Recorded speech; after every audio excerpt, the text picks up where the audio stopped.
welcome back to CBB Talk. It's your boy, Will freaking Dickinson. Let's get it. We here with another CBB Talk. Another day. We get to talk about college basketball. It was a kind of a lame week. Won a lot of games because finals are going on. But first we gotta celebrate some moment. Let's get some music going.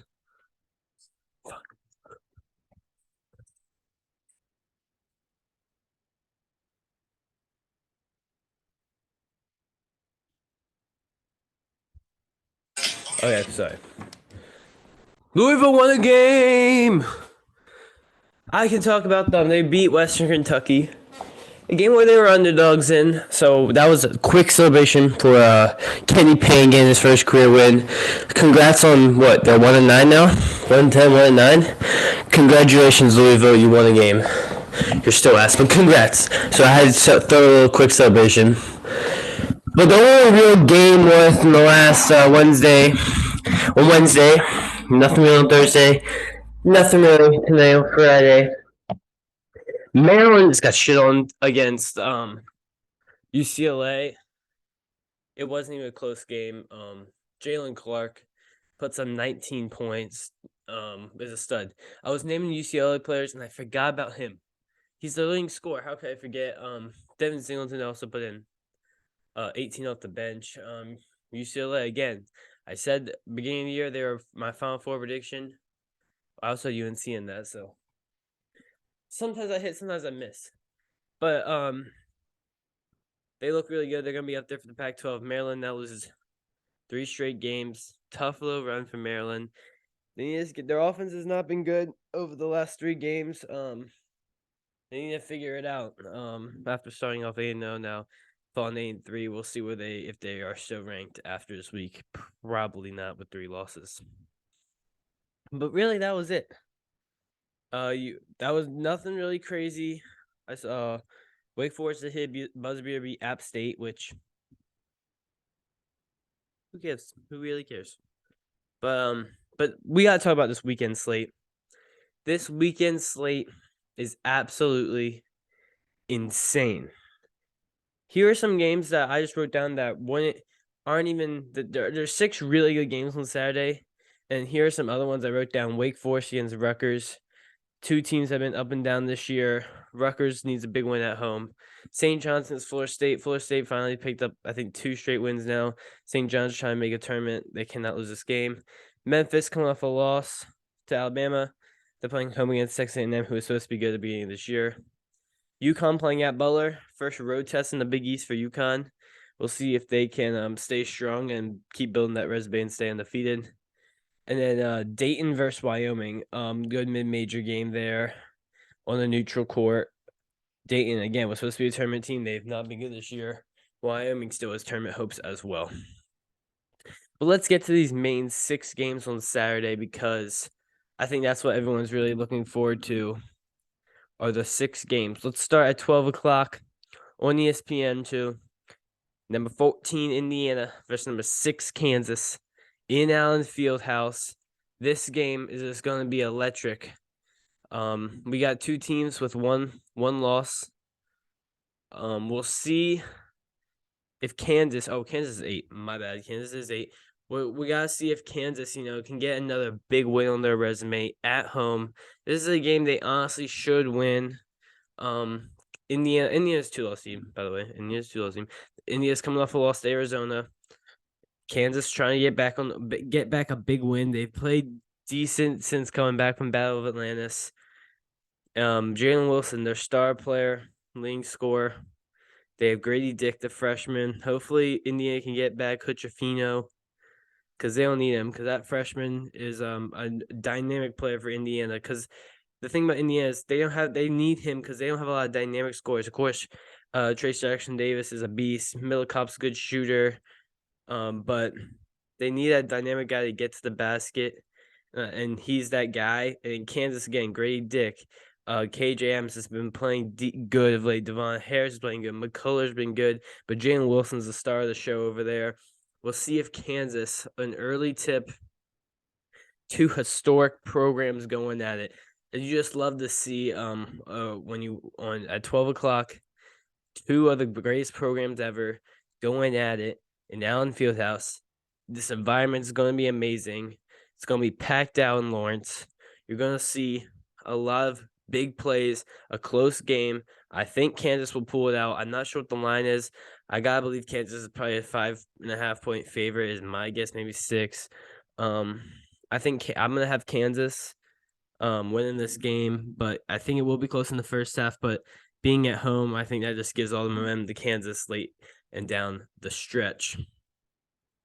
The next game at 1 o'clock, we got a lot of rapid fire ones. Not rapid fire, but a lot of key games. Like at all times, this tomorrow and Saturday is just going to be great games. We got Alabama and Gonzaga, a neutral court game in Birmingham, Alabama. So really, this is going to be a Bama home game. God, I'm sorry. I'm sorry. I should probably mute my mic when I do that, but I just can't. I just can't do it.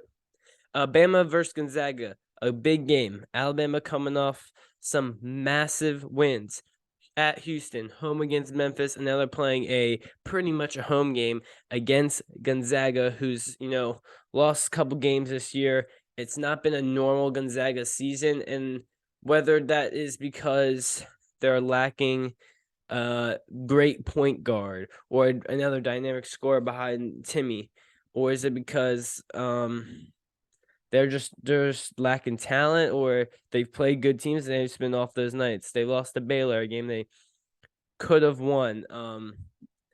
They've lost some other games where Gonzaga's been close down the stretch and just hasn't been able to pull it out. And Bama's done the complete opposite, where they've pulled out games at the end against UNC, against Memphis, against Houston. They are super young. Again, they lost to Baylor, but they're on a good win streak since that loss to Baylor. They lost at Texas. That game really was just not the team's going to win that, and then again got blown out by Purdue. They've played good since that game. They probably should have won that Baylor game. If Gonzaga loses 4 losses, that is just tough. Again, if they lost this game, I'm not gonna blame Gonzaga because that's a tough environment to go and play Alabama, pretty much a road game. All it's gonna be a packed Bama house there. Bama's a really good team, but Gonzaga's got to try to get that statement win this year, and they haven't done it so far. I guess they've beat Kentucky, yeah. But this game would be a huge win for Gonzaga, put them back in that top 10 conversation. And Alabama wins this. They'll just keep building that resume. This young team seems to keep getting the job done. Brandon Miller, a stud. But will they have the bodies to throw at Timmy is the real question.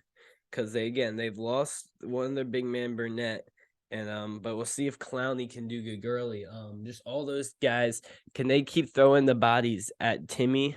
I think they can, but I'm going to have Gonzaga just pulling this game out. It's a tough environment to go in, but I think this Gonzaga team is still really good. They're just gotta have to try to get there because they don't have that star guard. They didn't have Andrew Nemhard. They don't have Jalen Suggs, and they don't have a Chet Holmgren.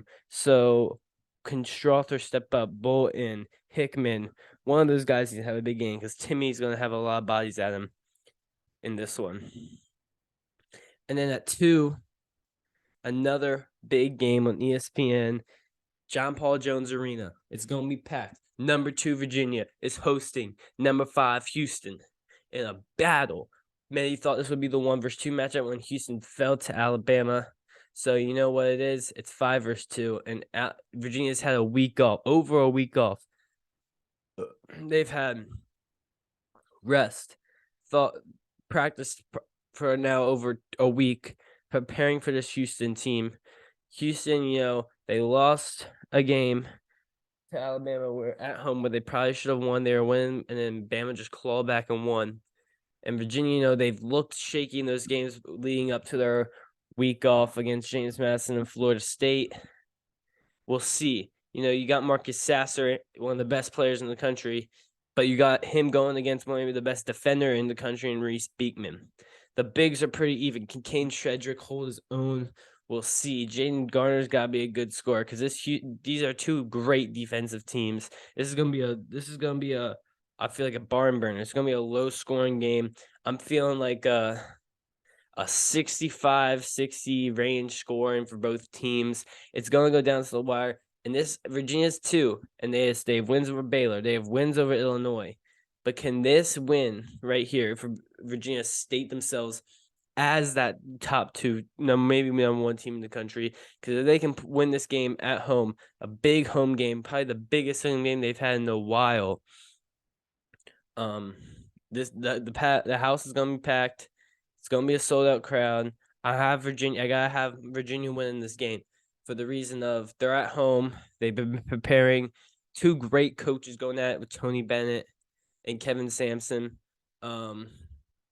This is gonna be a great game. This game I'm gonna be tuned into probably over all these games. 1, because I'm rooting for Virginia, and 2, it's just you're gonna see 2 great Final Four caliber teams going at it in early mid-December, and that's what you love to see. You love 2 teams that just have such high aspirations, going against each other, in the regular season. Next up, it's the start of the CBS Sports Classic. Sports Classic? Is that what it's called? Yeah, CBS Sports Classic. Ohio State and North Carolina in MSG at 3:00 on CBS. Both the Ohio State and North Carolina are kind of just they're similar, but in a little bit different ways. Where they're not elite teams by any mean. North Carolina was thought about that to be, and Ohio State's been better this year. Again, Zed Key, Thornton, Likely, these guys that aren't household names to every college basketball fan, but they're just good players. Coach Holmgren is really just the guy that prides himself on getting a team in the tournament every year, and he's such a good coach at doing that. This Ohio State team might not be the most talented, whether they just pull out wins, and this is going to be a big test for them. North Carolina's really struggled. They've got a couple wins in a row, not against high caliber teams like a Georgia Tech, and I think they played Citadel. This is a game for UNC to finally get back on track. I'm guessing they're probably going to be favored in this game, but what Ohio State lets you do is shoot a lot of threes, and that's not what North Carolina is really good at. They're gonna need Leaky Black to hit threes. Pete Nance has been good, and he's not the problem for this team. But then they're gonna need him to hit at least 1 or 2 threes. Leaky Black's gotta be more of an offensive threat because they're gonna let you have tough shots. They're not gonna let Armando really get in there and get easy buckets. They might not have a dominant big, but they play great defense. Zed Key's super physical. And that's what Ohio State's going to do. RJ Davis, and then the guards for Carolina just have to, be efficient. And that's what's really been holding North Carolina back this year was RJ Davis and Caleb Love just, being inefficient, not taking smart shots. And if North Carolina wants to win this game, I think they're going to need that. I'm going to have UNC win this game. I think this is a game where they finally start getting on track. If they can get the ball in the Baycott and mess up this Ohio State defense and hopefully get open kick out threes instead of tough ones off the dribble, they'll win. And I'm gonna believe they can do that. A good coaching matchup. But we'll see if North Carolina can prove themselves as a good team. I'm not totally sold on Ohio State quite yet. Next is UCLA and Kentucky, the second game of the CBS Sports Classic. We already talked about UCLA a little bit. A big win at Maryland on the road. That was a game where I was just like, damn. I thought that taught me more about UCLA than Maryland because you're going across the country, going into a tough road environment and kicking the other team in the butt. And that was really impressive to me. What UCLA did was really good. And Kentucky's been a team this year that has not been amazing. They've lost to Kentucky. They lost to Michigan State and Gonzaga in both close games. I think that one of these teams, again, will lose their third game. UCLA coming off a big win against Maryland. I think they're going to carry their momentum into this one. Again, it's a great matchup. Shibwe can Adembona, the freshman, at least limit Shibwe. You're not going to stop him, but can they limit them? But I think it's going to come down to the guards. Case and Wallace, one of the best defenders. Tiger Campbell, a great playmaker. Amari Bailey has been amazing, but can he get some big buckets on the stretch? But I love the depth of UCLA because you got a guy like Jalen Clark, who's really been their best scorer. And then you have Devin Singleton off the bench. Or you can throw Amari Bailey can also come off the bench if he's not playing well and still contribute very highly. This UCLA team, I think, again, they were a little overhyped last year, but this year I think now they're kind of under the radar, and I think that's what they like to be. I think UCLA is going to pull off this game against Kentucky. Now, I said Virginia was going to win this. I could legit go 0-4, 0-5, 0-6 in these games and wouldn't be too shocked. But this one's gonna be really good as well. This is the better one of the two CBS Sports Classic games. Could see this one going either way. Kentucky's good. Savio Wheeler, Case and Wallace. I want to see the freshmen get more involved, but we'll see if Kentucky can limit the dynamic players of UCLA, because they're all just they love to get open, get down, and then they'll make the open three. And the last really great game of Saturday is a nightcapper, 10:30. Number 6 Tennessee travels to Tucson to play at number 9 Arizona. Arizona coming off a big win against Indiana last Saturday. Now they're going to play Tennessee. And I think this is a tough matchup for Tennessee. Again, this is the best defense against the best offense. And people say defense wins championships, but I think offense wins this game. The big for Arizona, I think, is going to give Tennessee a lot of problems because Tennessee doesn't really have that dominant big that Arizona has two of them. Again, Tennessee really struggled on offense against Maryland. They pulled out that game. It was not pretty. I didn't like what I saw from them. I think Arizona is just going to make enough shots, get enough easy looks. And can Tennessee keep up with Arizona on offense? Their defense is going to have to be what's been all year, allowing around 65 points. And Arizona's offense, I think, is just too good for that. I got Arizona winning this one at home, too. That's going to be huge for them. They get to be in the comfort of that building, the McHale Memorial Center. I got Arizona beating Tennessee in a real good one.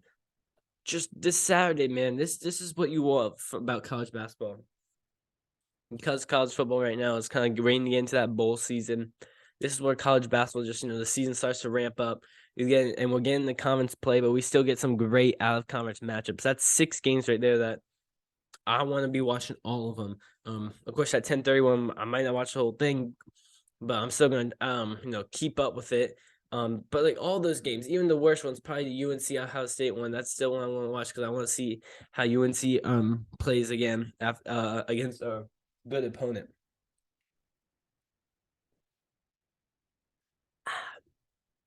But those are really just the great Saturday games. Again, I mentioned those other ones. There's some decent ones, and then on Sunday there's really only 2 games that caught my eye. Nothing really amazing on Sunday. You have Auburn at USC, where Auburn, I'm not a big fan of Auburn. I just don't think they have really a great win under their belt. And they play at USC, which is a very tough matchup. USC's probably gonna win. I don't even know much about USC. I think they have Drew Peterson still. Again, they lost Isaiah Mobley last year.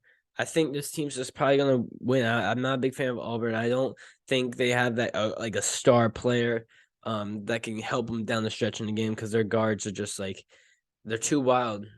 And another one that I'll keep my eye on is Iona at New Mexico. New Mexico's undefeated this year. In the Mountain West, undefeated. A big test. Rick Pitino's squad going down to the pit in New Mexico and trying to hand New Mexico the first loss. This Iona team's really good. They're probably going to be a tournament team. You don't want to face Rick Pitino. I keep saying that in the tournament. You would hate to face a Rick Pitino coach team in that first round. It doesn't matter who the hell he's coaching because he's just that good. And New Mexico, we'll see if they can prove themselves as a good team, because this would be a great win for New Mexico against Iona to stay on the undefeated streak. So I believe there are 6 unbeatens left, and 3 of them are in the Mountain West. You got 3 Mountain West teams: Virginia, Purdue. No, I miscounted. There's 3 Mountain West teams: Virginia, Purdue, UConn, and Mississippi State. So I believe that there is 7 unbeatens. I believe there are 7 unbeatens left. Oh my God. Could you have heard me there? I really hope you heard me. You probably didn't, because I didn't freaking have my mic. There is 7 unbeatens, and I think 1 team though is in D1's not one. It's Cal, which is actually crazy. There's a lot of 1-9 teams. So I was going through and just like trying to count, and I might have missed one, but I'm pretty sure Cal's the only one because Louisville won. So we might do another dance celebration if Cal gets a win. But for now, you're still in the gutter. Shout out to Louisville. I don't know if this was a quick episode. I don't even know how long I've been going for. But again, I'm really excited for this weekend. This is the first great, last week was good. This week is great. It's great. So good. Again, my predictions. I just really hope I don't go 0 for 6, because that would be a little embarrassing if Houston beats Virginia, if Ohio State beats North Carolina, if Indiana beats Kansas, if Bama beats Gonzaga, if Kentucky beats UCLA, and if Tennessee beats Arizona.